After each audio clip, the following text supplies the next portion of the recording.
Allahumma sholli ala sayyidina Muhammadin wa ala alihi wa ashabihi ajma'in. Rekan-rekan sekalian, alhamdulillah kita bisa silaturahim kembali di hari Jumat penuh berkah ini. Sahabat-sahabatku yang baik, doa yang sangat penting. Allahumma sholli ala sayyidina Rabbana ighfir lana wa li ikhwanina alladhina sabaquna bil iman wa la taj'al fi qulubina ghillan lil ladzina amanu Rabbana innaka ra'ufur rahim. Ini doa luar biasa pentingnya karena ada penyakit hati namanya ghil, ya. Sampai Al-Quran sendiri menurunkan doa khusus supaya kita tidak terkena penyakit hati ghil. Apa ghil ini? Ini kepada orang yang beriman, ya, yaitu rasa tidak suka, tidak senang, tidak rela orang lain mendapatkan karunia, sehingga jatuhnya nanti kehasud, menjadi orang yang tidak ridho dengan takdir Allah memberi nikmat kepada saudaranya. Makin parah, kita makin menginginkan kerugian pada orang lain. Nah, penyakit ghil ini akan berbuah penyakit hasud, akan membakar habis kebaikan sebagaimana api membakar kayu. Jadi orang-orang yang punya penyakit ghil ini dikhawatirkan amalan-amalannya akan hangus. Lihatlah orang membuat api unggun, benar-benar berusaha keras mengumpulkan kayu, lalu sesudah terkumpul maka dibakar dan habis. Demikianlah orang-orang yang punya penyakit ghil, dia saum, dia sholat, dia ngaji, dia umroh, dia haji, tapi di hatinya ada rasa tidak suka, ada rasa tidak senang kepada saudara seiman, lalu ada kebencian, ada keinginan orang lain menjadi rugi dan celaka, tidak rela orang lain dapat karunia. Nah, ini bahaya. Kita sudah mendengar hadis tentang Abdullah bin Amr bin As yang mendatangi seorang pemuda Ansor, padahal tidak kelihatan ahli tahajud, ahli ibadah yang hebat, tetapi oleh Rasulullah beliau digolongkan menjadi calon ahli surga. Nah, sesudah diajak diskusi, ternyata beliau tidak punya penyakit ghil, tidak ada kedengkian, tidak ada rasa tidak enak, tidak suka, sebel kepada saudara seiman. Jadi bersih aja hatinya tuh. Ini harus kita cita-citakan bagi kita-kita nih, ya, yang ibadahnya masih terbatas, ilmu terbatas, ibadah terbatas, tapi kita ingin jadi ahli surga, bisa menjadi bahan perhatian kita untuk mendeteksi seberapa banyak saudara kita yang tidak kita sukai, yang hati kita tuh tidak senang, dengar namanya tidak senang, lihat wajahnya tidak senang, apalagi ada upaya pada diri kita untuk menjelek-jelekan, menghina, membeberkan aib, supaya orang itu jatuh martabatnya. Ini ghil, ini bahaya. Ini akan merusak kebahagiaan kita, juga merusak amal-amal soleh kita karena akan hangus. Kalau kita tidak minta maaf, maka di akhirat nanti, di yaumal hisab, ya, kita harus membayar semua keburukan kita kepada yang bersangkutan dengan pahala kita. Kalau pahala kita sudah habis, maka dosa orang yang kita sakiti tersebut akan dipikul oleh kita, nauzubillahi min zalik. Jadilah muflis, bangkrut. Maka kalau kita merasa ibadah kita belum bagus, sholat belum khusyuk, tahajud belum maksimal, saum juga belum istiqomah, ngaji seadanya, maka kita berbarengan dengan meningkatkan kualitas ibadah kita harus jaga sekuat tenaga supaya tidak ada penyakit ghil. Ada upaya bagaimana nih kalau jatuhnya di iri dengki? Kan tingkatan terburuk itu adalah susah melihat orang senang dan senang melihat orang susah. Ya, ada upaya menjatuhkan orang lain. Ada upaya supaya orang lain tidak sukses, kalaupun ada kesuksesan harus di bawah kita. Nah, kenapa bisa begini? Karena kita masih menganggap kelebihan kesuksesan orang itu bagian daripada ikhtiar orang tersebut. Padahal setiap kelebihan siapapun itu datangnya dari Allah.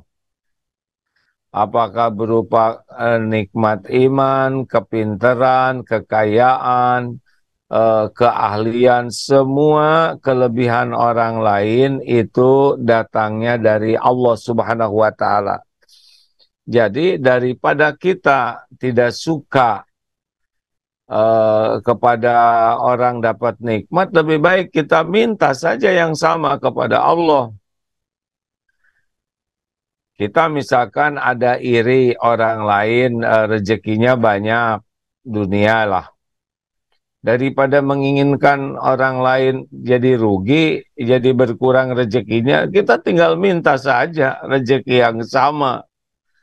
Ya Allah, kalau dia engkau banyakkan rezekinya, saya juga mau.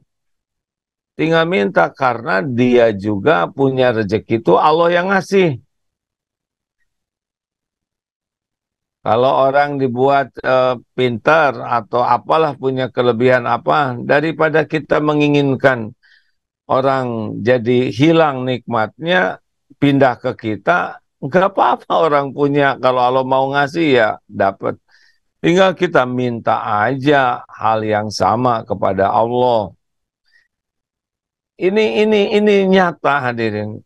Ini realistis bagi orang yang beriman. Kita tidak perlu ikut campur dengan pemberian Allah kepada orang lain.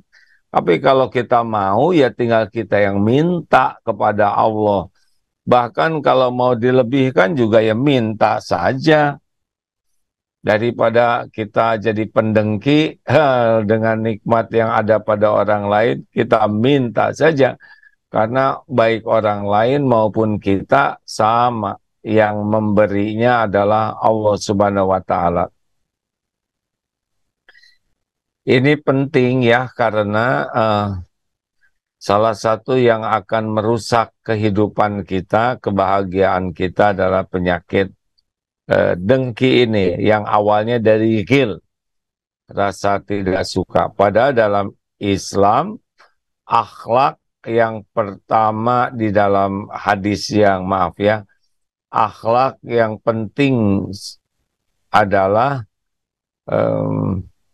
la yu'minu ahadukum hatta, tidaklah beriman seseorang, ada yang mengatakan tidaklah sempurna iman seseorang hingga menyukai apa yang ada pada saudaranya, ma yuhibbu li nafsih, sebagaimana kita menyukai untuk diri kita sendiri. Jadi kalau kita senang dapat sesuatu, maka kita senang juga kalau saudara kita yang lainnya mendapatkan apa yang kita dapatkan. Nah, kita untung, bahagia, nah kita senang orang lain juga untung. Kita senang anak kita berprestasi, maka kita juga senang, bahagia lihat anak teman, saudara kita berprestasi.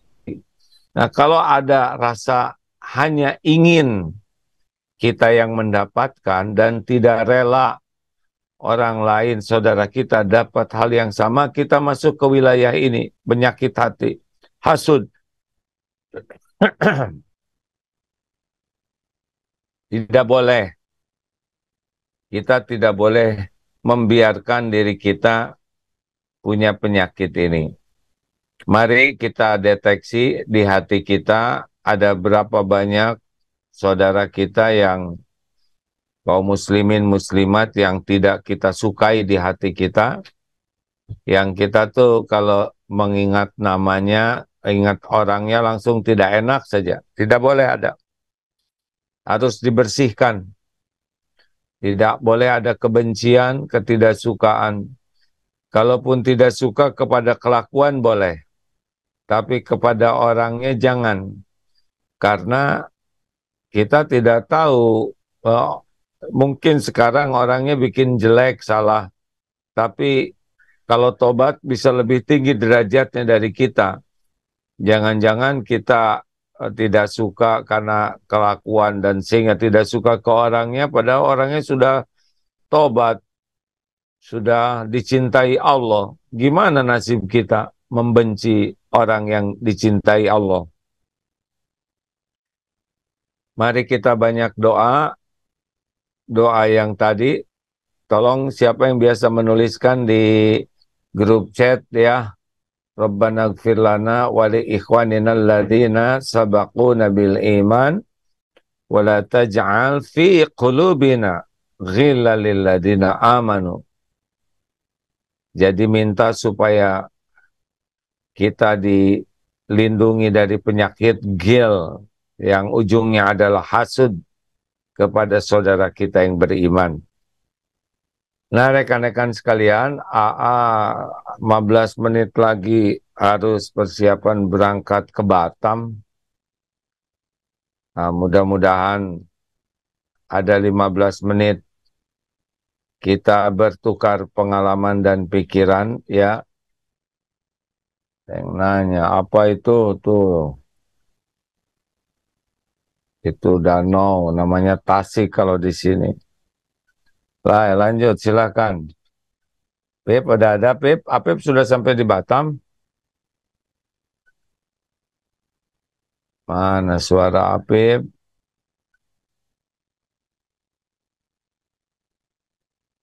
Halo, Pip.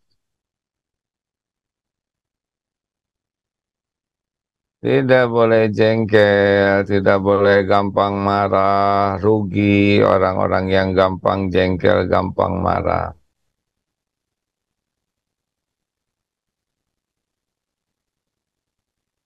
Siapa ini tim Hore?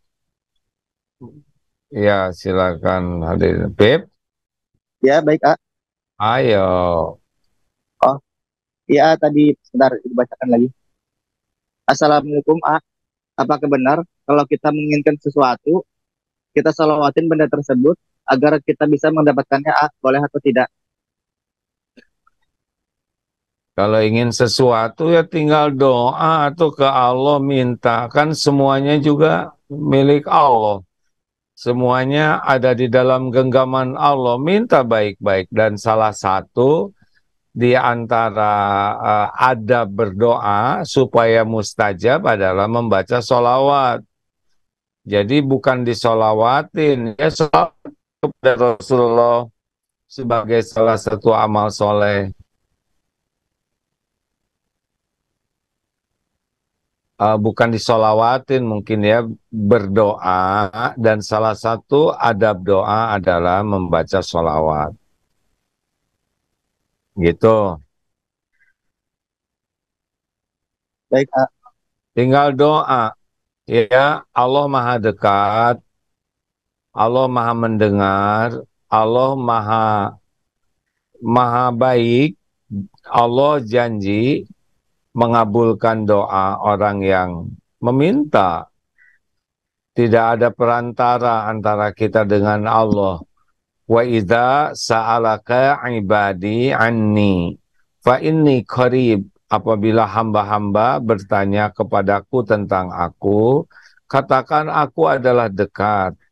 Ujibu da'wata da'i idza da'an. Aku mengabulkan permintaan orang-orang yang berdoa apabila berdoa kepadaku, minta ke Allah. Falyastajibu li, maka hendaklah patuhi perintahku, falyu'minu bi, dan beriman, yakin ke Allah, la'allahum yarsyudun, agar senantiasa dalam petunjuk Allah ya nantinya. Silakan.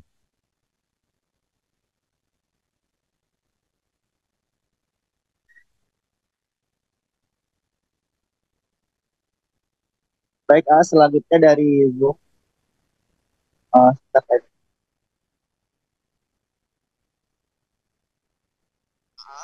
apakah boleh kita menonton acara gosip atau membicarakan permasalahan orang lain untuk menjadi pelajaran atau ibrah kita?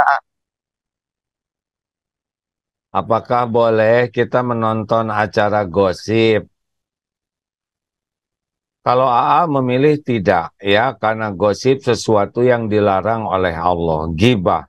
Dan mau apa kita buang-buang waktu kita untuk mengetahui sesuatu yang tidak perlu kita tahu? Apakah waktu kita untuk membaca Al-Quran dan artinya sudah cukup? Belum. Apakah waktu kita untuk belajar agama tentang Rasulullah, tentang akhlak, tentang perintah Allah sudah banyak? Belum waktu belajarnya. Lalu mau apa waktu kita buang untuk belajar ibroh dari gosip? Rugi, kotor hati kita. Akan mudah buruk sangka, nanti kita cenderung akan ikut campur dengan keluarga orang yang belum tentu berita itu benar, tapi hati kita sudah menilai. Belum lagi nanti kita ngobrolin ke orang, jadi bergibah. Jangan buang-buang waktu yang berharga untuk sesuatu yang tidak diperintahkan oleh Allah. Rugi, rugi, akan busuk nanti hati kita. Mending baca Quran dan artinya.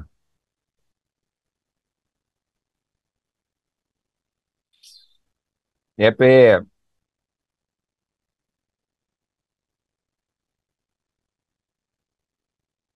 Ya, baik. Selanjutnya. Oh, nggak ada suaranya, Pep. Pelan, Pep. Ya, kemudian sedang hujan jadi kurang terdengar jelas. Kok suaranya kecil ke A? Kenapa ya? Padahal sudah dibesarkan semua nih. Baik, selanjutnya. Bagaimana terhindar dari sifat kecil yang tadi? Apa?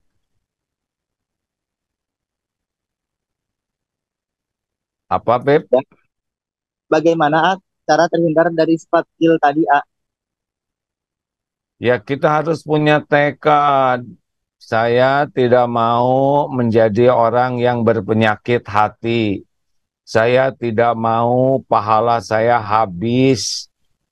Saya tidak mau menjadi orang yang tidak selamat di akhirat.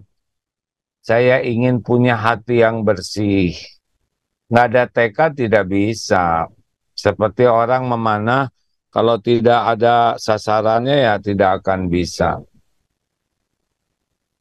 Kemudian belajar tentang ilmu, Allah mengetahui segalanya ya, tentang ilmu tauhid, belajar tentang ilmu tazkiyatun nufus atau tazkiyatun nafs, penyakit-penyakit hati, lalu udah itu riadoh.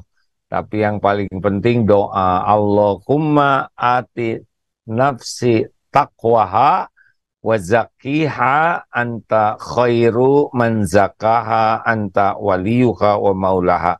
Itu di antara doa bersih hati ya. Ya Allah, anugerahkan, karuniakan kepadaku jiwa yang takwa dan sucikanlah wa zakkiha anta khairu man zakaha, engkaulah yang sebaik-baik yang bisa mensucikan jiwa ini, engkaulah wali yang melindungi, wa maulaha yang menjaga jiwa ini. Harus riadoh terus ya, jangan buang-buang waktu untuk hal yang tidak ada manfaatnya, apalagi buang-buang waktu nonton YouTube, Facebook, TikTok yang hanya nambah kotor hati. Allah menyaksikan apa yang kita lakukan. Allah pasti lebih senang kalau kita melakukan sesuatu yang manfaat.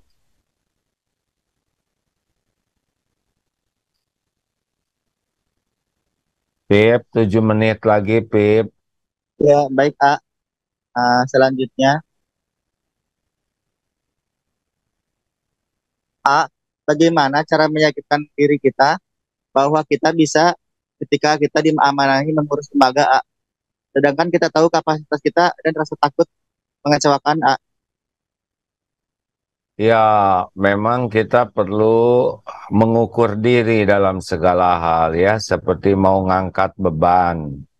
Tetapi kita juga tidak boleh uh, under, tidak boleh menilai diri kita kufur nikmat terhadap nikmat yang Allah berikan kepada kita. Jadi kita proporsional sambil belajar terus, karena memang kita hanya akan mampu kalau kita terus-menerus belajar dan berlatih ya. Tapi prinsipnya adalah kalau mau memikul sebuah jabatan, istiqoroh. Jangan karena ingin, tapi karena perlu dan istiqoroh. Ya, istiqoroh itu kunci sekali, karena yang tahu kemampuan kita yang sesungguhnya adalah Allah. Kalau nafsu, nah biasanya suka over atau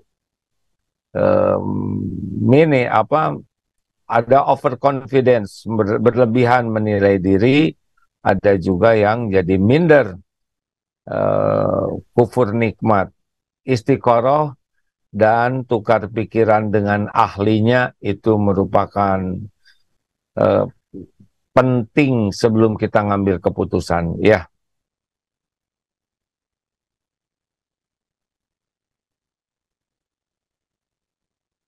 masih ada kah? Kalau udah habis gak apa-apa, Ya, Pip. betul, Bagus A. ya. Pemandangan belakang bagus nggak tuh? Ya,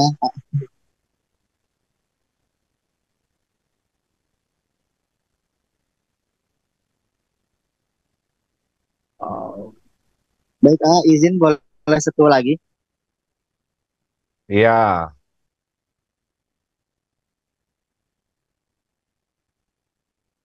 Assalamualaikum, A. Izin bertanya, apa boleh hanya mengikuti dakwah digital saja tanpa mengikuti dakwah yang ada di pengajian kompleks rumah, A? Jadi hanya mengikuti online, A, pengajiannya, A.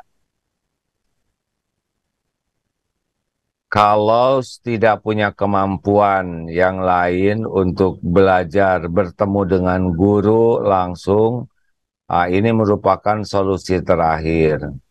Ada beberapa yang oleh Allah dibatasi kemampuan fisiknya, kemampuan finansialnya, kemampuan waktunya, sehingga memang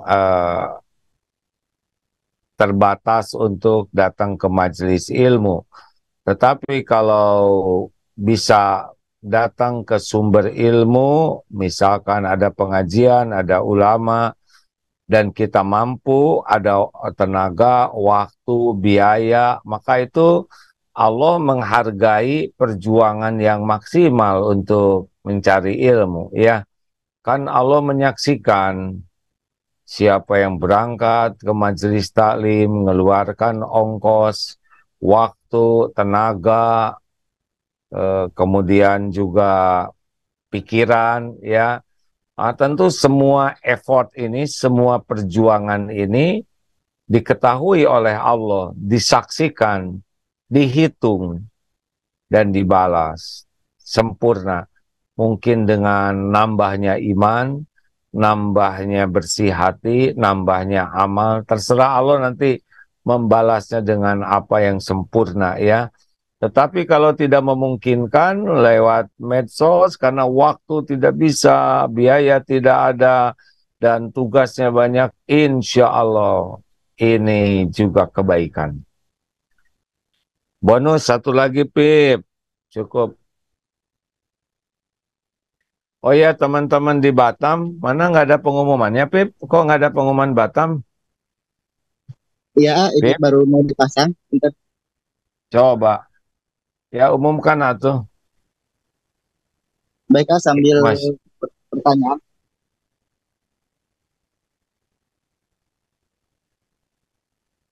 Assalamualaikum, A.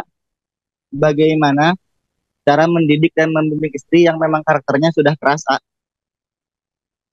sebetulnya dengan iman, dengan keyakinan kepada Allah, syariatnya, dengan ilmu, dengan riadoh, akhlak itu berubah. Jadi jangan menyalahkan ini memang karakternya begini. Ini karakternya tidak. Adanya Islam itu terbukti berapa banyak sahabat di zaman Rasulullah itu yang sebelumnya memiliki perangai yang berat lah.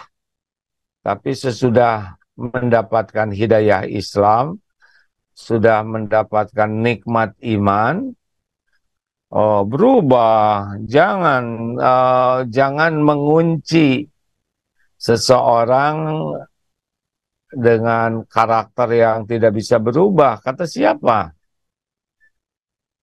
Kalau Allah mengubah ya mudah saja.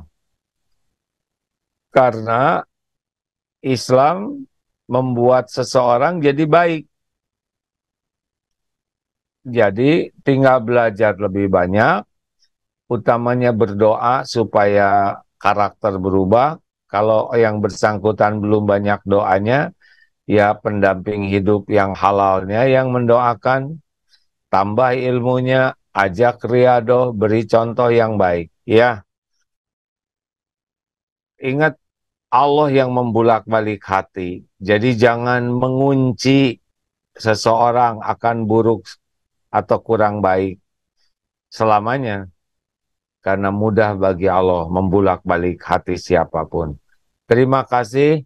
AA siap-siap berangkat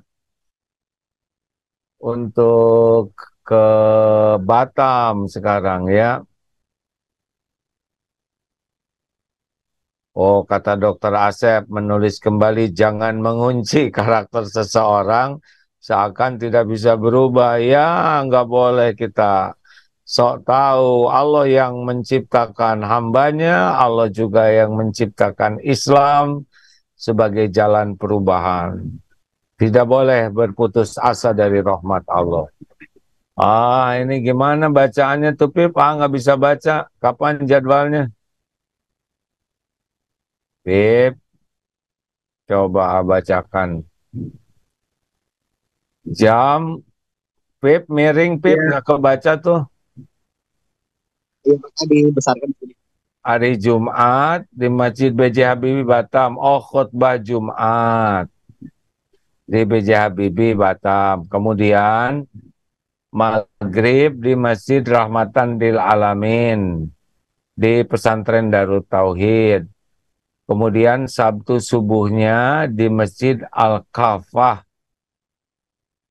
Ya begitu. Besok ada wisuda sebetulnya itu ya hari. Terima kasih sahabatku sekalian. Mohon maaf harus siap-siap dulu ya. Atur nuhun. Itu ada Dokter Asep kalau mau melanjutkan dok, bantuin weh. Pamit dulu ya karena harus bergerak. Terima kasih rekan-rekan sekalian. Mohon maaf, kita tutup doa akhir majlis. Subhanakallahumma bihamdik. Asyhadu alla ilaha illa anta. Astagfiruka wa atubu ilaik. Waalaikumsalam. Waalaikumsalam warahmatullahi wabarakatuh. Bismillahirrahmanirrahim.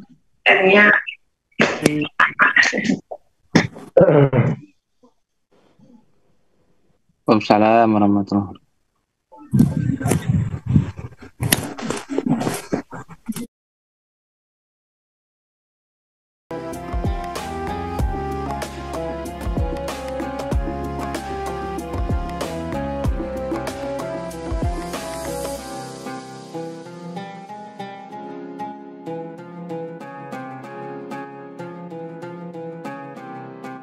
Jangan lupa, saya bilang sekalian, terus berlangganan di Darut Tauhid Official.